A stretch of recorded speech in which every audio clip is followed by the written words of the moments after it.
Preparación del paciente. Para este examen no se requiere ninguna preparación previa, solo debe presentar un consentimiento informado por escrito para ingresar al resonador y retirar todos los objetos metálicos del paciente. El posicionamiento del paciente en el estudio. Visualizamos una imagen de cómo es el posicionamiento del estudio. Con relación al posicionamiento, la cabeza debe estar hacia adelante o ir primero y debe estar en posición de cúbito supino, como lo indica la imagen de cúbito supino. Antena a usar. Colocamos la antena en el hombro derecho, en este caso la antena utilizada es una bobina flexible de gran tamaño. Finalmente, pediré que intente mover su cuerpo hacia la izquierda, es decir, hacia el lado contrario de la extremidad que vamos a estudiar, en este caso, su hombro derecho. Visualizamos una imagen de cómo es la antena o una idea de cómo es la antena. Centro anatómico de la estructura a explorar, plato, escápula, el húmero y la clavícula. Visualizamos la imagen, tenemos el acromión, tenemos la bursa, la clavícula, la escápula, los tendones del manguito, de los rotadores, que son estos, y el húmero. Continuamos con los localizadores, que empezamos con el corte axial. En este caso, una vez que obtenemos unas imágenes que nos muestran una buena anatomía, continuamos el estudio con las secuencias axiales sobre la imagen sagital y coronal. Nos debemos fijar en la dirección que lleva el húmero y angular al bloque del corte de tal manera que sea perpendicular al hueso, coronal, sagital y axial. Visualicen la imagen. ¿Qué son las cajas? El corte coronal. Continuamos con la secuencia coronal. Para ello nos fijamos en la cabeza humeral, que es la cabeza humeral.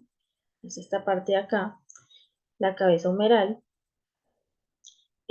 Para ello nos fijamos en la escápula y la articulación que hacen entre ambas, que es en la gleno humeral. Uno de los cortes ha de pasar por la mitad de ambas estructuras y abarcar toda la articulación. Sobre la imagen sagital, debemos hacer que el bloque de corte recorra todo el hueso humeral sagital. Tenemos el corte sagital y que es, por último, hacemos las secuencias sagitales oblicuas. Sobre la imagen axial hacemos cortes perpendiculares a las anteriores. ¿Qué quiere decir esto? Que nos fijamos en la cabeza humeral, articulación glenohumeral y escápula. Los cortes han de abarcar la cabeza y la articulación,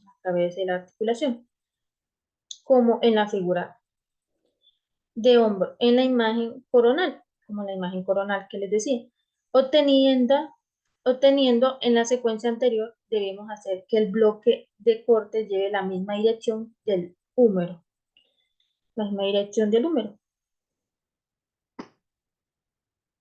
Descripción de las secuencias a adquirir, explicando qué utilidad tiene cada una de ellas en los planos. Entonces, procedemos a realizar los siguientes niveles de corte, como les decía anteriormente. Iniciamos con el plano axial. Para este plano se grafican a partir de los planos sagitales y coronales. De este último plano se grafican los cortes perpendiculares a la articulación glenohumeral desde la parte superior de la articulación acromion clavicular hasta la porción más inferior del ligamento glenohumeral, cápsula articulante, para cubrir en su totalidad la articulación del hombro.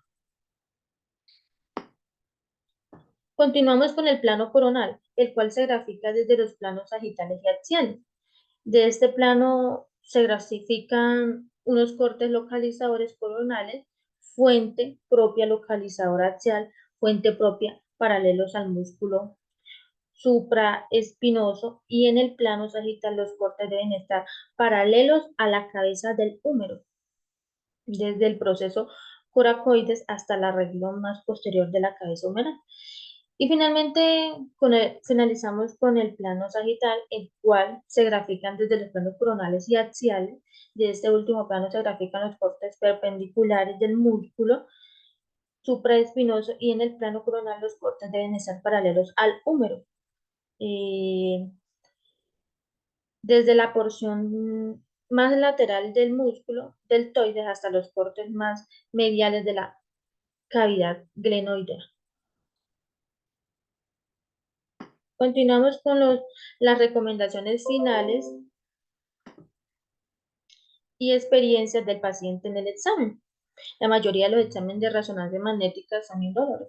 Sin embargo, pacientes sienten que es incómodo permanecer inmóviles o estar quietos, es que otros podrían sentir encierro, claustrofobia, mientras están adentro del explorador de resonancia magnética, como en este caso. Y el explorador puede resultar muy ruidoso o ruidoso. No existe un periodo de recuperación luego de la exploración de resonancia magnética, a menos que haya recibido sedación. Luego de la exploración pueda reasumir su dieta normalmente, sus actividades y sus medicamentos.